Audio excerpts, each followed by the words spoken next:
Student मैं रेणुका और हम क्लास 10 साइंस की एनसीईआरटी बुक की सीरीज कर रहे हैं। इस सीरीज में हम केमिस्ट्री का सेकंड चैप्टर यहाँ पर acid base and salt discuss कर रहे हैं। तो ये चैप्टर हम ऑलरेडी कंप्लीट कर चुके हैं और आज इस चैप्टर का एक क्विक रिवीजन लेंगे कि इस चैप्टर में है क्या। तो जब हम बात करते हैं एसिड की, हम कहते हैं एसिड वो सब्सटेंस होते हैं जो टेस्ट में खट्टे होते हैं। जैसे कि आप देखोगे लेमन में सिट्रिक एसिड प्रेजेंट होता है इसलिए वो खट्टा होता है। ऐसे ही हम बात करेंगे कर्ड जो कि दही होता है, उसमें भी लैक्टिक एसिड प्रेजेंट होता है इसलिए वो खट्टा होता है। इसके बाद हम बात करेंगे जो एसिड होते हैं ब्लू लिटमस सोल्यूशन को रेड में चेंज कर देते हैं। तो लिटमस सोल्यूशन यहाँ पर इंडिकेटर का काम कर रहा है जो आपको बता रहा है कि गिवन सब्सटेंस आपका एसिड है या बेस है। तो ब्लू लिटमस यहाँ पर सोल्यूशन आप ले सकते हो, इसके अलावा लिटमस पेपर भी ले सकते हो, बट उस केस में एसिड आपका मॉइस्ट होना चाहिए। तो लिटमस पेपर या फिर लिटमस सोल्यूशन आप कुछ भी यूज कर सकते हो इंडिकेटर की तरह। इसके बाद जब आप एसिड को वाटर में डिजोल्व करेंगे तो ये H+ आयन देंगे। तो ये सारी की सारी यहाँ पर आपकी एसिड की प्रॉपर्टीज है। और एसिड एक लैटिन वर्ड है जो कि एसिडस से बना है और यहाँ पर एसिडस का मीनिंग होता है सोर। तो इसीलिए सारे के सारे एसिड जो खट्टे होते हैं वो एसिड सब्सटेंस होते हैं। जब आप एसिड का क्लासिफिकेशन करोगे तो एसिड यहाँ पर 2 टाइप के होते हैं, स्ट्रॉन्ग एसिड और वीक एसिड। जब आप स्ट्रॉन्ग एसिड की बात करोगे आप कहोगे जो एसिड वाटर में डालने पर कंप्लीटली ब्रेक हो जाते हैं, कंप्लीटली ब्रेक हो रहे हैं, तो इसलिए इस केस में आपको बहुत सारे H+ आयन मिलेंगे। और जबकि वीक एसिड को वाटर में डिजोल्व करने पर बहुत ये पार्शियली ब्रेक होते हैं, बहुत कम ब्रेक होते हैं। तो कम ब्रेक हो रहे हैं तो ऑब्वियसली यहाँ पर इस केस में आपको बहुत कम H+ आयन मिलेंगे, हाइड्रोजन आयन मिलेंगे। तो एसिड की बात करो, बेस की बात करो या सोल्ट की बात करो, ये सारे के सारे आयनिक कंपाउंड है। और आयनिक कंपाउंड को जब भी आप वाटर पे डिजोल्व करोगे तो आपको हमेशा पॉजिटिव और नेगेटिव आयन मिलेंगे। तो एसिड के केस में आपको पॉजिटिव आयन हमेशा मिलेंगे, H+ आयन जिन्हें हम हाइड्रोजन आयन कहते हैं।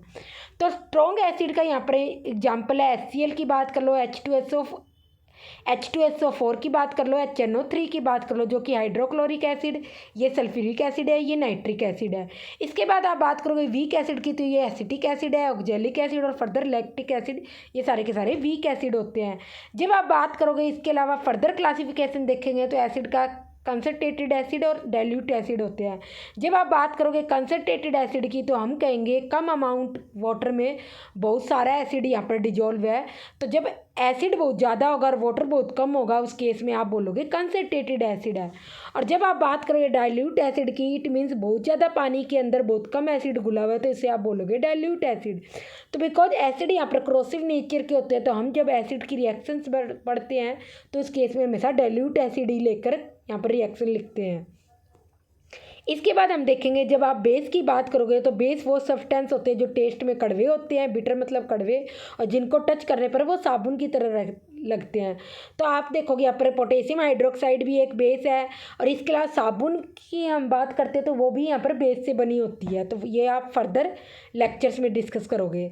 और बेस यहाँ पर रेड लिटमस सोल्यूशन को ब्लू में चेंज कर देते हैं। तो लिटमस सोल्यूशन यहाँ पर इंडिकेटर की तरह काम कर रहा है। और तो बेस को जब आप वाटर में डिजोल्व करोगे तो ये यहाँ पर हाइड्रोक्साइड आयन जिसे हम OH नेगेटिव आयन कहते हैं ये प्रोड्यूस करेंगे।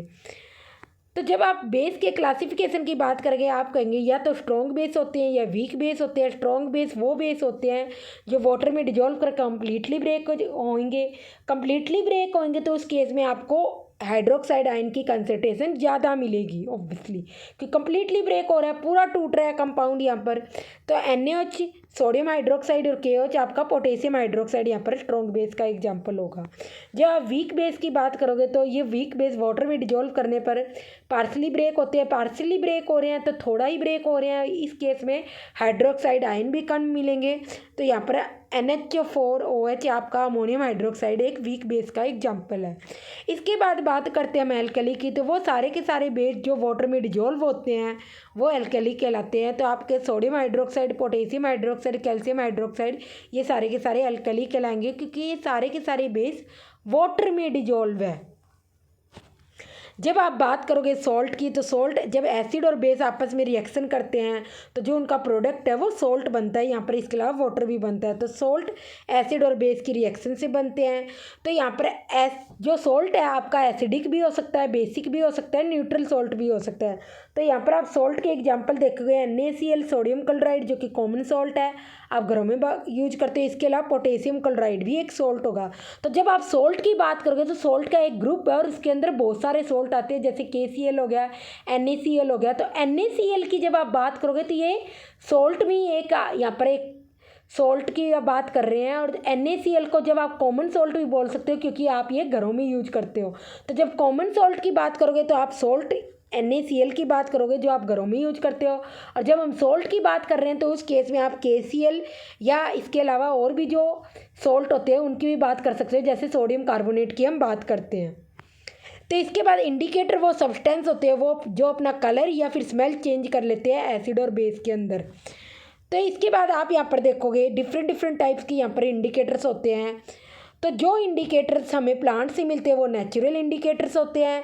जो सिंथेटिक इंडिकेटर की बात करेंगे इट मीन्स वो केमिकल सब्सटेंस होते हैं, लेबोरेटरी में तैयार किए जाते हैं, जैसे कि मैथिलोरिन जो क्या है ये भी सिंथेटिक इंडिकेटर है, और फिनोफ्थलीन भी एक सिंथेटिक इंडिकेटर है। इसके बाद आप बात करोगे ऑल फैक्ट्री इंडिकेटर की। ऑल फैक्ट्री का मतलब होता है स्मेल।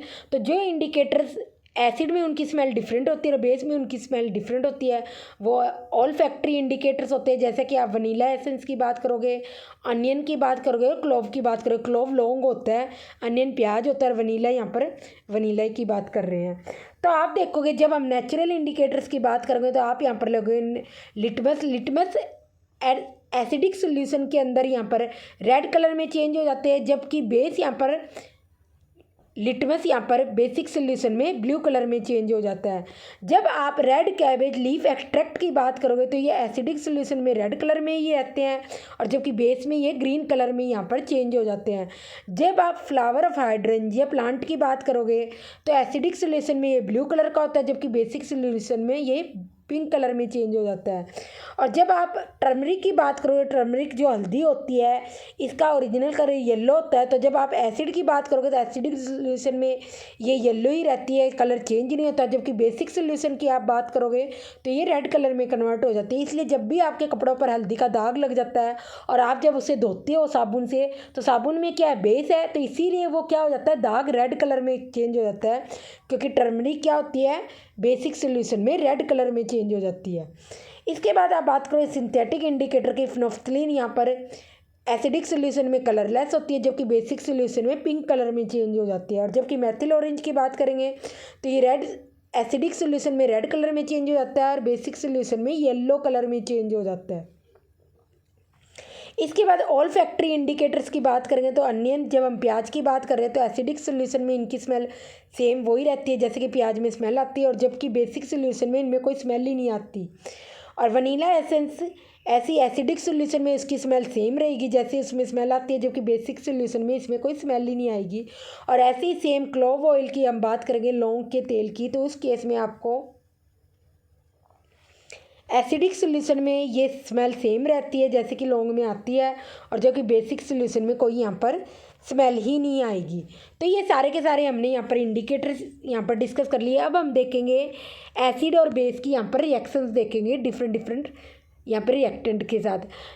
एसिड और बेस दोनों की रिएक्शन से हम कंपैरेटिवली यहाँ पर लर्न करेंगे, तो सो आपको इजी से लर्न हो जाए। जब एसिड मेटल के साथ रिएक्ट करते हैं तो उस केस में सॉल्ट बनाते हैं और साथ में हाइड्रोजन गैस प्रोड्यूस होती है।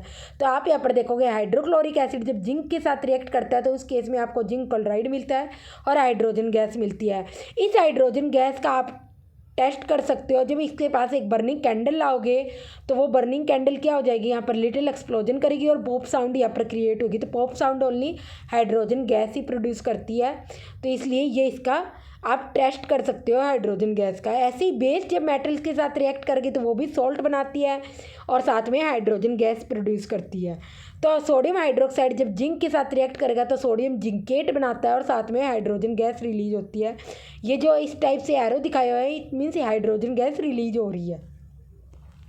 जब आप मेटल कार्बोनेट्स और मेटल हाइड्रोजन कार्बोनेट्स की बात करोगे तो मेटल कार्बोनेट्स हो या मेटल हाइड्रोजन कार्बोनेट हो, दोनों ही एसिड के साथ रिएक्ट करके सॉल्ट CO2 गैस और यहाँ पर वाटर बनाते हैं। और CO2 गैस जो होती है कार्बन डाइऑक्साइड गैस, यहाँ पर आग को बुझाने में हेल्प करती है ये।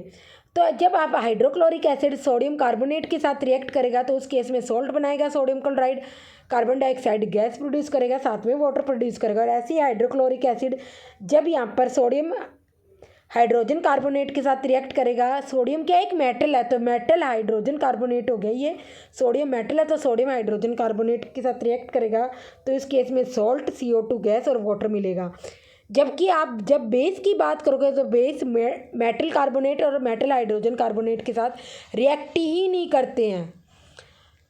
तो जब यहाँ पर एसिड मेटल कार्बोनेट या मेटल हाइड्रोजन कार्बोनेट का रिएक्ट करते तो उस केस में आपकी CO2 गैस बनती है, और CO2 गैस का यहाँ पर टेस्ट कर सकते हो। जब यहाँ पर लाइम वाटर से इसको पास करवाते हैं तो उस केस में आपको इनसॉल्युबल कैल्शियम कार्बोनेट बनता है, जिसके कारण क्या हो जाता है, जो लाइम वाटर होता है आपका मिल्की हो जाता है। लाइम वाटर का मतलब कैल्शियम हाइड्रोक्साइड का सोल्यूशन लेते हैं, तो लाइम वाटर क्या हो जाएगा, इनसॉल्युबल कैल्शियम कार्बोनेट बनने के कारण मिल्की हो जाएगा। ये कोलॉइडल सोल्यूशन होता है। तो ना तो आप इसको ऐसे कहोगे कि वाटर में डिजोल्व है, ट्रू सोल्यूशन भी है, ना आप इसको ऐसे कहोगे सस्पेंशन है कि नीचे बैठा हुआ है। इनसॉल्युबल है मतलब कोलॉइडल सोल्यूशन है, और इसके कारण लाइम वाटर क्या हो जाएगा, मिल्की हो जाएगा, और साथ में यहाँ पर वाटर भी बनता है। और जब और ज़्यादा इस सोल्यूशन में से यहाँ पर CO2 गैस पास करवाओगे, कैल्शियम कार्बोनेट जो कि इनसॉल्युबल है, उस केस में क्या हो जाएगा, आपका यहाँ पर कैल्शियम हाइड्रोजन कार्बोनेट बनेगा, जो कि क्या है, यहाँ पर एक सोल्यूबल सब्सटेंस है। और इस केस में क्योंकि सोल्यूबल है तो ऑब्वियसली इसमें पूरा का पूरा घुल जाएगा, और जो मिल्कीनेस, जो मिल्की बना था लाइम वाटर, यहाँ पर क्या हो जाएगा, डिसअपेयर हो जाएगा मिल्कीनेस लाइम वाटर का, क्योंकि यहाँ पर क्या बन रहा है, अब सोल्यूबल यहाँ पर क्या बन रहा है, सॉल्ट बन रहा है। तो इसके बाद आप यहाँ पर देखोगे रिएक्शन देखोगे एसिड और बेस की आपस में। जब एसिड और बेस आपस में रिएक्शन करते हैं तो यहाँ पर सॉल्ट और वाटर बनाते हैं, जैसे कि हाइड्रोक्लोरिक एसिड जब सोडियम हाइड्रोक्साइड के साथ रिएक्ट कर रहा है तो इस केस में आपको सोडियम क्लोराइड और साथ में यहाँ पर वाटर मिल रहा है। तो इसके बाद आप यहाँ पर देखोगे, तो इसके बाद आप यहाँ पर देखोगे जब हम बात करेंगे अगर स्ट्रॉन्ग एसिड वीक एसिड के साथ रिएक्ट करेगा, तो क्योंकि स्ट्रॉन्ग एसिड वीक बेस के साथ रिएक्ट करेगा, तो बेस क्या है, वीक है तो बहुत कम हाइड्रोक्साइड आयन प्रोड्यूस होंगे। स्ट्रॉन्ग एसिड है तो ज़्यादा H+ आयन प्रोड्यूस होंगे। कुल मिलाकर जो सॉल्ट बनेगा उसका नेचर क्या होगा, एसिडिक सॉल्ट होगा। ऐसे ही जब वीक एसिड स्ट्रॉन्ग बेस के साथ रिएक्ट करेगा तो इस केस में क्या होगा, वीक एसिड कम H+ आयन प्रोड्यूस करेगा, स्ट्रॉन्ग बेस ज़्यादा हाइड्रोक्साइड आयन्स प्रोड्यूस करेगा। तो उस केस में सॉल्ट जो बनेगा आपका वहाँ पर बेसिक सॉल्ट बनेगा, क्योंकि हाइड्रोक्साइड आयन की आयन यहाँ पर कंसंट्रेशन ज़्यादा और साथ में वाटर बनेगा। इसके बाद जब स्ट्रॉन्ग एसिड स्ट्रॉन्ग बेस के साथ रिएक्ट करेगा तो दोनों ही केस में दोनों में H+ आयन जितने क्रिएट होंगे उतने ही हाइड्रोक्साइड आयन यहाँ पर क्रिएट होंगे और आपस में रिएक्ट करके न्यूट्रलाइज हो जाएंगे। तो जो आपका सॉल्ट बनेगा यहाँ पर न्यूट्रल सॉल्ट बनेगा और साथ में वाटर बनेगा। जब आप वीक एसिड और वीक बेस की बात करोगे तो उसमें सॉल्ट का नेचर कुछ भी हो सकता है, एसिडिक भी, बेस भी या न्यूट्रल भी। आप कोई कंफर्म नहीं कह सकते कि क्या उसका नेचर होगा। तो इसके बाद जब हम बात करेंगे थर्ड में, जब मेटलिक ऑक्साइड यहाँ पर एसिड के साथ रिएक्ट करते हैं, जैसे कि यहाँ पर कैल्शियम ऑक्साइड एसिड HCl के साथ रिएक्ट करेगा तो उस केस में सॉल्ट बनेगा और वाटर बनेगा। अब जब भी सॉल्ट और वाटर बनेगा ना तो वो हमेशा एक न्यूट्रलाइजेशन रिएक्शन होगी, तो कुल मिलाकर एसिड और बेस की रिएक्शन होगी। तो HCl तो यहाँ पर हाइड्रोक्लोरिक एसिड है, तो इट मीन CaO है जो आप यहाँ पर आपका मेटलिक ऑक्साइड है, ये बेस की तरह काम कर रहा है। तो मेटलिक ऑक्साइड यहाँ पर बेसिक नेचर में होते हैं। जब आप नॉन मेटलिक ऑक्साइड की बात करोगे तो ये एसिडिक नेचर के होते हैं। जैसे कि आप बात करोगे carbon dioxide non metallic oxide है, ये एसिडिक नेचर की है, इसलिए ये कैल्शियम हाइड्रोक्साइड जो कि बेस है इसके साथ रिएक्ट करके यहाँ पर सॉल्ट बनाएगी, जैसे जो कि कैल्शियम कार्बोनेट, और इसके अलावा यहाँ पर वाटर प्रोड्यूस करेगी। तो ये सारी की सारी जो हमने रिएक्शंस पढ़ी है उसी की समरी है, आप देख लेना सारी की सारी। इसके बाद हम कहेंगे जो एसिड और बेस में कॉमन क्या होता है, जब एसिड को वाटर में डिजोल्व करेंगे तो सारे के सारे एसिड यहाँ पर H+ आयन क्रिएट करते हैं, और जबकि बेस को वाटर में डिजोल्व करेंगे तो सारे के सारे बेस यहाँ पर हाइड्रोक्साइड आयन यहाँ पर प्रोड्यूस करेंगे। तो यहाँ पर H+ आयन अकेले एग्जिस्ट नहीं कर सकते, तो इसलिए वाटर के साथ यहाँ पर रिएक्ट करके हाइड्रोनियम आयन बनाते हैं जो H3O+ होते हैं। और ऐसे ही जब यहाँ पर बेस को वाटर में डिजोल्व करोगे तो इस केस में हाइड्रोक्साइड आयन आप यहाँ पर आपको मिलेंगे, और साथ में यहाँ पर कैटाइन सोडियम आयन भी मिलेगा जब सोडियम हाइड्रोक्साइड को आप वाटर में डिजोल्व करोगे। तो किसी भी बेस को आप वाटर में डिजोल्व करो आपको हाइड्रोक्साइड आयन हमेशा ही मिलेंगे। इसके अलावा इसके रिस्पेक्टिवली यहाँ पर पॉजिटिव आयन्स मिलेंगे। तो जो बेस वाटर में डिजोल्व होते हैं उनको आप एल्कली बोलते हो। तो जब भी आप एसिड को वाटर में डिजोल्व करोगे तो इसलिए हमेशा एसिड को वाटर में ही हमेशा डिजोल्व करते हैं, क्योंकि जो एसिड होते हैं आपके स्ट्रॉन्ग एसिड होते हैं वो क्रोसिव नेचर के होते हैं, ऐसे स्ट्रॉन्ग बेस भी क्रोसिव नेचर के होते हैं। तो इसलिए हमेशा आप एसिड को वाटर में डिजोल्व करोगे, ना कि वाटर को एसिड में, क्योंकि एसिड का वाटर में डिजोल्व होना एक एक्जियोथर्मिक रिएक्शन है, तो हीट प्रोड्यूस होगी। तो आप जैसे बूंद बूंद करके इसमें एसिड डालोगे पानी के अंदर, तो हमेशा रोड से उसको सोल्यूशन को हिलाते रहते हो ताकि एक ही जगह हीट प्रोड्यूस ना हो। और कल ना एक भी बूंद इससे एक भी बूंद अगर आपके ऊपर लगी तो वहाँ से आपकी स्किन, कपड़ा, कुछ भी क्या हो जाएगा, बर्न हो जाएगा, उसके अंदर होल हो जाएगा। तो एसिड इतने ज़्यादा क्रोसिव होते हैं, तो इसलिए हम हमेशा क्या करते हैं, एसिड को वाटर के अंदर डिजोल्व करते हैं, ना कि वाटर को एसिड के अंदर। और ऐसे ही हम बेस के केस में बात करेंगे, हमेशा बेस को वाटर के अंदर डिजोल्व करोगे, क्योंकि बेस भी यहाँ पर क्या होते हैं, क्रोसिव नेचर के होते हैं, स्ट्रॉन्ग बेस की बात करते हैं। तो इसीलिए जब हम एसिड की यहाँ पर रिएक्शन पढ़ते हैं तो हमेशा डाइल्यूट एसिड लेते हैं, क्योंकि डाइल्यूट एसिड में एसिड कम होगा, वाटर ज़्यादा होगा। इसलिए जब भी आप साइंस लैब में जाओ तो हमेशा टीचर की ऑब्जर्वेशन में काम करना है, क्योंकि एसिड और बेस बहुत यहाँ पर क्रोसिव नेचर के होते हैं। इसके बाद हम बात करेंगे स्ट्रेंथ, एसिड और बेस की स्ट्रेंथ की बात करोगे, तो जब भी हम एसिड और बेस की स्ट्रेंथ की बात करेंगे तो यूनिवर्सल इंडिकेटर से ये मेजर की जाती है। यूनिवर्सल इंडिकेटर आपको एग्जैक्टली बता देता है कि स्ट्रॉन्ग एसिड कितना स्ट्रॉन्ग है, वीक एसिड कितना वीक है, स्ट्रॉन्ग बेस कितना स्ट्रॉन्ग है और वीक बेस कितना वीक है। तो जब आप यहाँ पर बात करोगे यूनिवर्सल इंडिकेटर की, तो हम कहेंगे ये मिक्सचर होता है सेवरल इंडिकेटर्स का, और आपको शो करता है डिफरेंट सब्सटेंस, डिफरेंट कंसंट्रेशन होती है H+ आयन की सोल्यूशन के अंदर। जब तो अगर H+ आयन की कंसंट्रेशन ज़्यादा होती है तो उस केस में यहाँ पर ये डिफरेंट कलर प्रोड्यूस करेगा, और जब H+ आयन की कंसंट्रेशन कम होती है तो यहाँ पर ये डिफरेंट कलर देगा। तो इसीलिए यूनिवर्सल इंडिकेटर सभी टाइप के एसिड और बेस की यहाँ पर स्ट्रेंथ बता सकता है, कौन सा कितना ज़्यादा स्ट्रॉन्ग है। अब जब हमने नॉर्मल इंडिकेटर्स की बात करी थी, फिनोल्फ्थलीन या फिर इसके अलावा टर्मरिक, तो वो आपको सिर्फ ये बताते हैं कि वो एसिड है बेस है, उनकी स्ट्रेंथ नहीं बताते। स्ट्रेंथ आपको हमेशा यूनिवर्सल इंडिकेटर बताएंगे। तो स्ट्रेंथ को मेजर करने के लिए हम यहाँ पर पीएच स्केल की बात करते हैं। पीएच स्केल आपको बताता है कि हाइड्रोजन प्लस आयन की कंसंट्रेशन कितनी ज़्यादा है सोल्यूशन के अंदर। तो इसके यहाँ पर स्केल होता है 0 to 14। तो 0 to 14 के बीच में 7 आता है, तो जब 7 होगा तो इस केस में वापर सोल्यूशन आपका क्या होगा, न्यूट्रल होगा। तो ना वो एसिडिक बिहेवियर शो करेगा, ना वो बेसिक बिहेवियर शो करेगा। तो आप कहोगे अगर किसी सोल्यूशन की पीएच 7 है तो वो न्यूट्रल होगा। और जब आप 7 से बैक साइड जाओगे, बैकवर्ड जाओगे, पीछे की ओर जाओगे, तो उस केस में आप देखोगे यहाँ पर पीएच कम होती रहेगी उस सोल्यूशन की। तो उस केस में H+ आयन की कंसंट्रेशन बढ़ती रहेगी। H+ आयन की कंसंट्रेशन बढ़ती रहेगी तो उस केस में क्या हो जाएगा, उसका एसिडिक नेचर भी बढ़ता जाएगा जब आप 7 से पीछे की ओर जाओगे। और जब आप 7 से आगे की ओर जाओगे, 14 की ओर लीड करोगे, तो उस केस में क्या होगा, यहाँ पर न्यूट्रल है।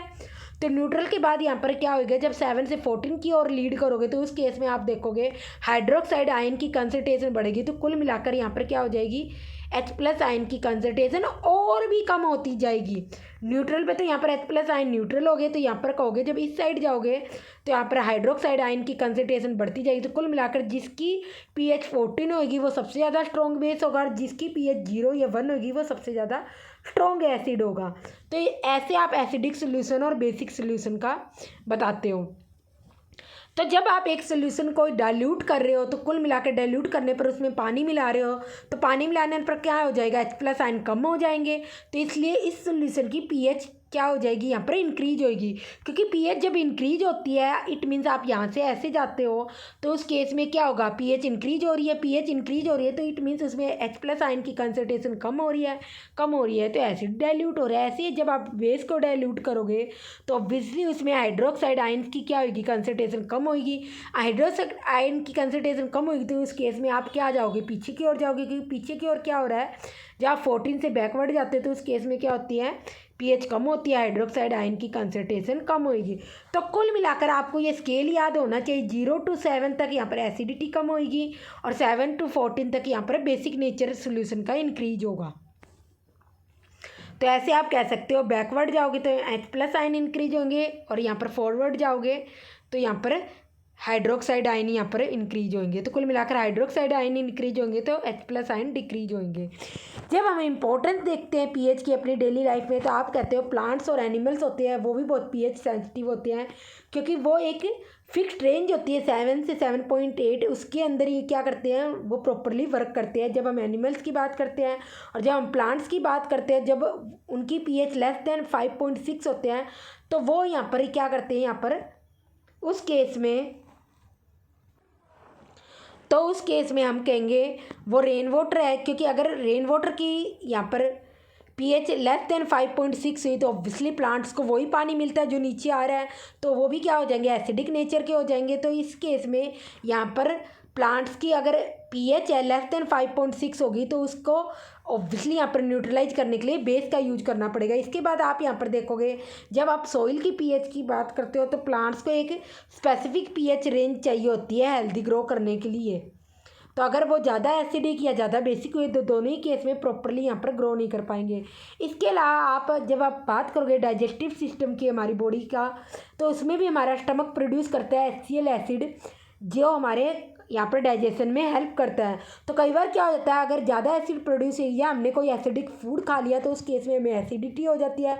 तो उस एसिड को यहाँ पर न्यूट्रलाइज करने के लिए हम यहाँ पर मिल्क ऑफ मैग्नीशिया ले सकते हैं। तो मिल्क ऑफ मैग्नीशिया होता है मैग्नीशियम हाइड्रोक्साइड, इसे आप लेोगे तो आपको रिलीफ मिल जाएगा। इसके अलावा आप बेकिंग सोडा का भी यूज कर सकते हो, वो भी एक माइल्ड बेस होता है। तो एसिड को बेस या बेस को एसिड से कभी भी न्यूट्रलाइज करना हो तो इस केस में हमेशा एसिड को न्यूट्रलाइज करने के लिए माइल्ड बेस यूज करोगे, बेस को न्यूट्रलाइज करने के लिए माइल्ड एसिड यूज करोगे। इसके अलावा आप देखते हो जब हमारी टीथ है ये, इनकी पीएच चेंज हो जाती है तो ये भी डीके होना, करोड होना स्टार्ट हो जाते हैं। तो आप देखोगे जो हमारी टीथ है वाइट सब्सटेंस होता है, ये इनेमल होता है, और जो हमारी टीथ है कैल्शियम फॉस्फेट के बने होते हैं जो कि बेसिक होते हैं, बेस होता है। तो आप यहाँ पर देखोगे जब आप कैल्शियम फॉस्फेट की बात करोगे तो ये बेस होता है। तो जब हम कोई सुगरी फूड खाते हैं तो जो हमारे मुंह में बैक्टीरिया प्रेजेंट होते हैं फूड को ब्रेक डाउन कर देते हैं। तो जब हम कोई मीठी चीज़ खाते हैं तो उसको भी ब्रेक डाउन कर देंगे और एसिड प्रोड्यूस करेंगे। अब ये एसिड है जो हमारे टीथ कैल्शियम फॉस्फेट से बने उसके साथ रिएक्ट करने लग जाएंगे, वो बेस है। तो कुल मिलाकर क्या हो जाएगा, हमारे यहाँ पर टीथ क्रोड होना स्टार्ट हो जाएंगे। तो इसको रोकने के लिए हमेशा आपको कोई भी मीठी चीज़ खाए तो या कुछ भी खाए रात को या फिर मीठी चीज़ खाने के बाद तो आपको श्योरली यहाँ पर टूथपेस्ट करना चाहिए। टूथपेस्ट के अंदर यहाँ पर बेस होता है, तो ये बेस जो हमारे माउथ में बैक्टीरिया ने क्रिएट किया है एसिड, उसके साथ रिएक्ट करके यहाँ पर न्यूट्रलाइज हो जाएगा और कुल मिलाकर आपके जो टीथ है यहाँ पर करोड़ नहीं होंगे, डीके नहीं होंगे। इसके बाद आप बात करो, कुछ एनिमल्स और प्लांट्स भी होते हैं अपने सेल्फ डिफेंस के लिए यहाँ पर हमारे अंदर एसिड या बेस डाल देते हैं। तो आप देखोगे जब हम बीज की बात करते हैं तो ये क्या करती है, एसिड प्रोड्यूस करती है और हमारे अंदर जब क्या करती है, इंजेक्ट कर देती है, उस केस में हमें इरिटेशन होना स्टार्ट हो जाती है। और इसलिए हम यहाँ पर माइल्ड बेस का यूज करेंगे, जैसे कि आप बेकिंग सोडा का यूज कर सकते हो। बेकिंग सोडा आपकी मदर घर में भी यूज करती है, आप पूछ लेना कौन सा है, तो इसका यूज कर लोगे। वहाँ पर जहाँ पे आपको स्टिंग मतलब काटा है वहाँ पे आप अप्लाई कर लेना, आपको रिलीफ मिल जाएगा। इसके अलावा जो नेटल प्लांट होता है उसकी नेटल लीव्स होती है, स्टिंगिंग एयर होते हैं, वो हमारे अंदर मैथेनोइक एसिड इंजेक्ट कर देती है जब उनको टच करते हैं, तो जिससे हमें बर्निंग सेंसेशन हो जाने लग जाती है, इरिटेशन होना स्टार्ट हो जाती है। तो जब आप उस एरिया पर जब आप डॉग प्लांट की लीव को यहाँ पर उसको रब करोगे तो इससे आपको रिलीफ मिल जाएगी और आप अच्छा फील करोगे। तो ये सारे के सारे हमने यहाँ पर पीएच के अपने डेली लाइफ में यूज देखा। इसके बाद आप देखोगे जब आप सॉल्ट के पीएच की बात करोगे तो ये तो हमने पहले ही कर लिया है। जब स्ट्रॉन्ग एसिड स्ट्रॉन्ग बेस से बनेगा तो उस केस में आपको न्यूट्रल सॉल्ट मिलेगा। अगर न्यूट्रल है तो यहाँ पर क्या होगी, पीएच 7 होगी। स्ट्रॉन्ग एसिड वीक बेस के साथ रिएक्ट करेगा तो उस केस में स्ट्रॉन्ग एसिड है, जो स्ट्रॉन्ग होगा सॉल्ट वही मिलेगा। अगर दोनों ही स्ट्रॉन्ग है एसिड और बेस तो उस केस में न्यूट्रल सॉल्ट मिलेगा। तो स्ट्रॉन्ग एसिड है वीक बेस के साथ रिएक्ट कर रहा है तो एसिडिक सॉल्ट मिलेगा। इस केस में पीएच क्या होगी, 7 से कम होगी, जैसे कि अमोनियम क्लोराइड का सॉल्ट है, क्योंकि यहाँ पर ammonium hydroxide weak base use हो रहा है, HCl यहाँ पर आपका स्ट्रॉन्ग एसिड यूज हो रहा है। तो जब आप बात करोगे CH3COONA की, तो ये आपका यहाँ पर बेसिक सॉल्ट होगा, क्योंकि ये यहाँ पर वीक एसिटिक एसिड CH3COOH और स्ट्रॉन्ग बेस यहाँ पर NaOH से बना है, तो इसलिए ये क्या होगा, एक बेसिक सॉल्ट होगा क्योंकि स्ट्रॉन्ग बेस से बना है। तो ये सारे के सारे हमने यहाँ पर, और ऑब्वियसली यहाँ पर बेसिक सॉल्ट होगा तो पीएच यहाँ पर 7 से ज़्यादा होगी। तो ये हमने सारी की सारी यहाँ पर पीएच देख ली। इसके बाद हम यहाँ पर सॉल्ट का डिस्कशन करेंगे। सॉल्ट क्या होता है, एसिड और बेस की रिएक्शन से बनते हैं। तो यहाँ पर हम सॉल्ट के अंदर ही कॉमन सॉल्ट आता है जो आप घरों के अंदर यूज करते हो। तो कॉमन सॉल्ट से बनने वाले हम यहाँ पर प्रोडक्ट डिस्कस करेंगे। तो सबसे पहले हम देखेंगे सोडियम हाइड्रोक्साइड। सोडियम हाइड्रोक्साइड यहाँ पर सोडियम क्लोराइड के एक्वस कंसनट्रेटेड एक्वस सोल्यूशन से हमें मिलता है। जब कंसनट्रेटेड एक्वस सोल्यूशन जिसे हम ब्राइन कहते हैं इसका इलेक्ट्रोलिसिस कराते हैं तो इस केस में आप देखोगे ये वाटर के साथ रिएक्ट करके यहाँ पर सोडियम हाइड्रोक्साइड बनाता है जो आपको कैथोड के पास में मिलेगा। कैथोड पर नेगेटिव चार्ज होता है। इसके बाद क्लोरीन गैस मिलेगी। क्लोरीन गैस क्या होती है, नेगेटिव आयंस होते हैं, तो इसलिए ये आपको एनोड पर मिलेगी। और जो आपको हाइड्रोजन गैस है यहाँ पर हाइड्रोजन गैस में हाइड्रोजन पॉजिटिव आयंस होते हैं तो ये आपको यहाँ पर कैथोड पर मिलेगी। इसके अलावा यहाँ पर इनकी यूज भी पूछे जाते हैं। हाइड्रोजन गैस फ्यूल के तौर पे यूज होती है, ये सभी को पता है, व्हीकल्स में यूज होती है। इसके अलावा मार्जरीन इट मीन्स यहाँ पर ऑयल का जब आप हाइड्रोजनेशन कराते हो तो वहाँ पर भी हाइड्रोजन यूज होती है। इसके बाद आप देखोगे क्लोरीन की बात करेंगे तो वाटर को डिसइंफेक्ट करने के लिए यूज होती है यहाँ पर। तो कुल मिलाकर वाटर ट्रीटमेंट के लिए भी यूज की जाती है। प्लास्टिक को बनाने में पीवीसी पॉलीविलेन क्लोराइड की हम बात करते हैं, प्लास्टिक इसको बनाने में भी क्लोरीन यूज होता है। इसके अलावा CFC क्लोरोफ्लोरोकार्बन बनाने में भी क्लोरीन का यूज होता है। जब आप हाइड्रोक्लोरिक की बात करोगे HCl की तो आप कहोगे स्टील की क्लीनिंग करने में यूज होता है। इसके अलावा मेडिसिन में भी ये यूज होता है। तो आप देखना कोल्ड की जब हम दवाई लेते हैं तो उसके अंदर भी HCl यूज होता है। इसके अलावा आप देखोगे सोडियम हाइड्रोक्साइड यहाँ पर मेटल को डीग्रीस करने के लिए, मेटल की ग्रीस उतारने के लिए यूज होता है। सोप्स को बनाने में यूज होता है और पेपर को बनाने में भी यूज होता है। जब क्लोरीन यहाँ पर सोडियम हाइड्रोक्साइड के साथ रिएक्ट करती है तो उस केस में ब्लीच बनाती है। ब्लीच का मतलब है कलरलेस कर देना सब्सटेंस को। तो ब्लीच मेन हम प्रोडक्ट की बात कर रहे हैं। प्रोडक्ट आपका क्या ब्लीच बन रहा है तो ब्लीच का यूज आपका हाउस होल्ड ब्लीच में भी किया जाता है आपकी यहाँ पर। और इसके अलावा फैब्रिक जो कपड़ों की ब्लीचिंग करने, कपड़ों को कलरलेस करने में भी किया जाता है ताकि उस पर कोई दूसरा कलर चढ़ा सके। इसके बाद आप बात करोगे यहाँ पर ब्लीचिंग पाउडर की। तो ब्लीचिंग पाउडर यहाँ पर प्रोड्यूस होता है जब क्लोरीन की यहाँ पर रिएक्शन करवाई जाती है ड्राई स्लेक्ट लाइम के साथ। तो कैल्शियम हाइड्रोक्साइड आपका स्लेक्ट लाइम होता है। जब इसके साथ क्लोरीन की रिएक्शन करवाई जाती है तो कैल्शियम ऑक्सीक्लोराइड बनता है जिसे आप ब्लीचिंग पाउडर कहते हो। तो ये आपका ब्लीचिंग पाउडर है, इसके साथ वाटर बनता है। तो ब्लीचिंग पाउडर की आप यहाँ पर यूजेज देखोगे तो कॉटन और लाइनिन ये दोनों ही यहाँ पर फैब्रिक होते हैं, इनकी ब्लीचिंग करने में काम आता है। इसके अलावा पेपर फैक्ट्री में वुड बल्ब की ब्लीचिंग करने के काम आता है। इसके अलावा ऑक्सीडाइजिंग एजेंट की तरह भी काम करता है। तो कैल्शियम ऑक्सीक्लोराइड में ब्लीचिंग पाउडर में जो मेन ऑक्सीडाइजिंग एजेंट है या ब्लीचिंग एजेंट है वो आपका क्लोरीन है। तो क्लोरीन को ऐसे ही प्रिजर्व करना मुश्किल होता है, इसलिए इसको ब्लीचिंग पाउडर के फॉर्म में यहाँ पर क्या करते हैं, प्रिजर्व करते हैं। तो इसलिए ये ऑक्सीडाइजिंग एजेंट की तरह काम करती है केमिकल इंडस्ट्रीज में। इसके अलावा वाटर को डिसइंफेक्ट करने में भी क्लोरीन यहाँ पर आपके काम आती है। तो ऑब्वियसली क्या है, ब्लीचिंग पाउडर से क्लोरीन को यहाँ पर रिलीज कर देती है, तो इसलिए क्लोरीन यहाँ पर क्या कर देगी, ब्लीचिंग पाउडर आपका वाटर को डिसइंफेक्ट करने में भी काम आता है। इसके अलावा जब आप बेकिंग सोडा की बात करोगे तो ब्राइन जब कार्बन डाइऑक्साइड और वाटर के साथ रिएक्ट करता है तो उस केस और ब्राइन जब वाटर और कार्बन डाइऑक्साइड और अमोनिया के साथ रिएक्ट करता है तो उस केस में आपको अमोनियम क्लोराइड मिलता है और साथ में बेकिंग सोडा भी मिलता है। तो बेकिंग सोडा को यहाँ पर ड्राई करके फिल्टर कर लेते हैं और फिर ड्राई कर लेते हैं, तो ये आपका सोडियम बाइकार्बोनेट बोल दो, सोडियम हाइड्रोजन कार्बोनेट बोल दो, या इसे बेकिंग सोडा भी बोल सकते हो, जो आपकी मदर घर में खाना पकाने में यूज करती है। इसका टेस्ट कड़वा होता है। तो ये माइल्ड नॉन करोसिव बेस होता है। इसके अलावा जब आप इसको हीट करते हो तो कुल मिलाकर चने राजमा बनाने के लिए इसका यूज किया जाता है। तो जब आप चने आपकी मदर यूज करती हो, नहीं चने और राजमा में थोड़ा सा बेकिंग सोडा डाल देते हैं क्योंकि ये कड़वा होता है, तो बिल्कुल ज़रा सा डालते हैं चुटकी भर। तो उस केस में क्या होता है, वाटर डाल देते हैं उसके अंदर, तो ये क्या हो जाएगा, हीट करने पर बेकिंग सोडा आपका सोडियम कार्बोनेट बना देगा और CO2 गैस प्रोड्यूस करेगा। तो जिसके कारण क्या होते हैं, चने और राजमा फूल जाते हैं और कुल मिलाकर आपकी कुकिंग भी यहाँ पर फास्टर हो जाती है। तो कुकिंग को फास्टर करने के लिए भी बेकिंग सोडा का यूज किया जाता है। इसके अलावा आप लोग पकौड़े जो बनाते हो उसके अंदर भी जब आप ऐड करोगे तो CO2 गैस प्रोड्यूस होती है।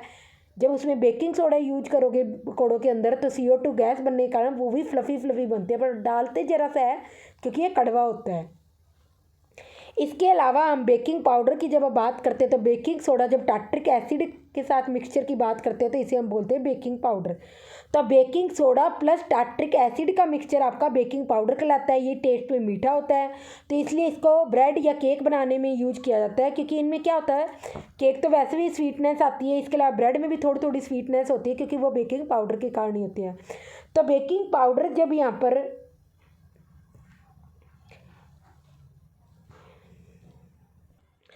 तो बेकिंग पाउडर को जब यहाँ पर हीट किया जाता है तो उस केस में ऑब्वियसली बेकिंग पाउडर को भी हीट करने पर CO2 गैस बनती है। तो उस केस में जो CO2 गैस है यहाँ पर फ्लफ़ी कर देती है केक और ब्रेड को, कुल मिलाकर उनका साइज बढ़ा दिया। अगर उसके अंदर CO2 गैस ना बनती तो वो क्या हो जाते हैं, बिल्कुल छोटे छोटे बनते हैं, फ्लफ़ी नहीं बनते। तो इसलिए वो फ्लफ़ी जो बनती है CO2 गैस निकलने के कारण ही बनते हैं बेकिंग पाउडर से। जो उनका स्वीटनेस होती है वो बेकिंग पाउडर के कारण होती है, कि बेकिंग पाउडर मीठा होता है। इसके अलावा एंटासिड के तौर पे भी यूज किया जाता है। तो देखा था आपने, जब हमें यहाँ पर नेटल लीव्स की जो स्टिंग कर जाती है तो उस केस में हम यहाँ पर क्या करते हैं, बेकिंग सोडा यूज करते हैं। तो ये एंटासिड की तरह ही काम करता है। एंटासिड मतलब जो एसिड ना हो, तो एंटासिड क्या हो जाएगा, बेस होगा ऑब्वियसली, तो यहाँ पर बेस की तरह काम करेगा। इसके अलावा तो बेकिंग सोडा क्या है, एक बेस ही तो है, माइल्ड बेस। इसके अलावा सोप बनाने में भी सोडियम बाइकार्बोनेट का, बेकिंग सोडा का यूज किया जाता है, और आग बुझाने में भी बेकिंग सोडा का यूज किया जाता है। मोस्ट इसका कॉमन यूज है आग बुझाने में। इसके बाद जब आप वॉशिंग सोडा की बात करोगे तो जो बेकिंग सोडा को हीटअप करते हैं सोडियम कार्बोनेट बनता है। तो सोडियम कार्बोनेट को जब वाटर के साथ रिएक्ट करते हैं तो कुल मिलाकर जब आप किसी सॉल्ट को यहाँ पर हाइड्रेट करोगे, हाइड्रेट करना मतलब उसके साथ वाटर मॉलिक्यूल्स ऐड होंगे, तो उस केस में आपको क्रिस्टल की फॉर्म में मिलेगा सॉल्ट। तो ये आपका क्या बनेगा, क्रिस्टल बनेगा सोडियम कार्बोनेट डेकाहाइड्रेट का, जो कि क्या है, एक क्रिस्टल है। तो क्रिस्टल क्या होते हैं, यहाँ पर सॉलिड होते हैं, और ऐसा नहीं है कि इनके साथ वाटर मॉलिक्यूल ऐड हो गया तो ये गीले हो गए, ड्राई होते हैं। और इसके अलावा जो क्रिस्टल है यहाँ पर वाटर मॉलिक्यूल्स है, क्रिस्टल को शेप और कलर प्रोवाइड करते हैं। तो ये ड्राई होते हैं और ऑब्वियसली इनका फिक्स्ड कलर भी होता है और फिक्स्ड शेप भी होती है। जो इनकी शेप है सॉल्ट की, वाटर के साथ ऐड करने पर, वाटर मॉलिक्यूल ऐड होने पर, इनका हाइड्रेशन होने पर ही क्रिस्टल बनता है। और क्रिस्टल की एक फिक्स्ड शेप होती है और यहाँ पर ये ड्राई होते हैं, और साथ में क्या बनता है, इनका फिक्स्ड कलर भी होता है। तो आप यहाँ पर देखोगे वॉशिंग सोडा हम बोलते हैं सोडियम कार्बोनेट डेकाहाइड्रेट को। तो इनका ग्लास, सोप और पेपर इंडस्ट्री में यूज होता है वॉशिंग सोडा। इसके अलावा घर पर आपकी मदर कपड़े धोती है तो उसके अंदर भी वॉशिंग सोडा यूज करती हो नहीं, आप पूछना। कपड़े में पानी डाल दो और वो थोड़ा सा वॉशिंग सोडा डाल दो, थोड़ी देर बाद क्या हो जाएगा, उस पर ब्रश मार के साफ करोगे, बिल्कुल कपड़े क्लीन हो जाएंगे। अगर बहुत ज़्यादा गंदे होते हैं तो डोमेस्टिक पर्पज़ के लिए भी यूज होता है ये क्लीनिंग एजेंट की तरह। इसके अलावा वाटर की हार्डनेस रिमूव करने के लिए, परमानेंट हार्डनेस को रिमूव करने के लिए भी यहाँ पर वॉशिंग सोडा का यूज किया जाता है। तो इसके बाद जब हम नेक्स्ट यहाँ पर पढ़ते हैं केमिकल जो आपको कॉमन सॉल्ट से मिलता है, प्लास्टर ऑफ पेरिस की हम बात करते हैं, जिसका फॉर्मूला होता है कैल्शियम सल्फेट हेमीहाइड्रेट बोलते हैं। अगर हाफ मॉलिक्यूल लगा है वाटर का तो हेमी बोलेंगे, 10 मॉलिक्यूल्स लगे तो डेका बोलेंगे, 5 मॉलिक्यूल्स लगे हैं तो वाटर के पेंटा बोलेंगे, और 7 बोलेंगे तो हेप्टा बोलेंगे। तो ये सारे के सारे यहाँ पर वाटर के जितने मॉलिक्यूल्स ऐड हो रही है सॉल्ट के साथ तो हम क्रिस्टल बोलते हैं, और इनके जितने मॉलिक्यूल्स ऐड हो रहे हैं वाटर के उसी नाम से इनको बुलाते हैं।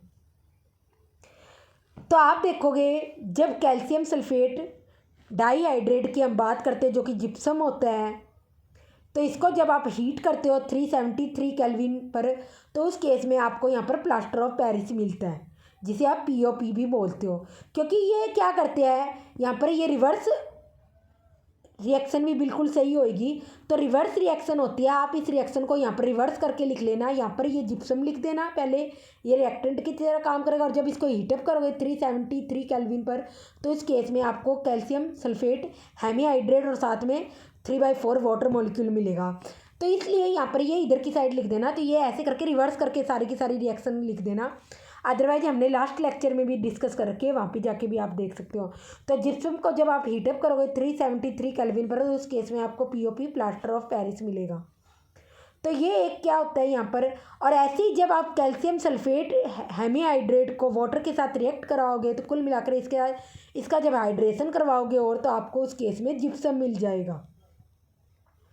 तो यहाँ पर ये किस में चेंज हो जाएगा, तो आप कह सकते हो जो प्लास्टर ऑफ पेरिस है इसका हाइड्रेशन करवाने पर आपको जिप्सम मिल जाएगा। जिप्सम को जब आप हीट करोगे तो वाटर मॉलिक्यूल्स एक डेफिनेट टेम्परेचर पर हो रहे हैं, तो इसलिए सारा का सारा पानी नहीं उड़ेगा, 3/4 वाटर उड़ जाएगा, यहाँ पर 1/4 वाटर रह जाएगा।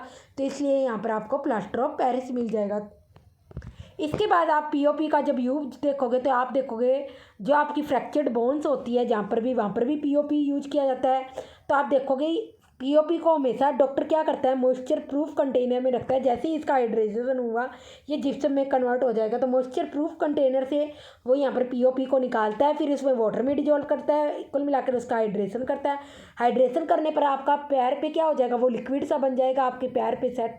ये जहाँ पर भी आपकी फ्रैक्चर्ड बॉडी है वहाँ पर लगा देगा, तो थोड़ी देर बाद वो गीला क्या हो जाएगा, यहाँ पर जिप्सम में क्या हो जाएगा, यहाँ पर ड्राई हो जाएगा और आपके वहाँ पर फ्रैक्चर्ड बॉडी पर सेट हो जाएगा।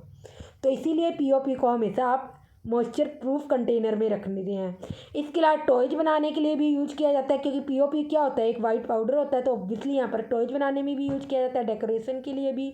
इसके अलावा जो हम सरफेस को स्मूथ करने के लिए भी यूज करते हैं। तो कई बार आपने देखा होगा आपके घरों की जो सीलिंग होती है उस पर पीओपी की जाती है डिज़ाइन बनाने के लिए, तो वो भी क्या होती है, POP plaster of Paris use होता है।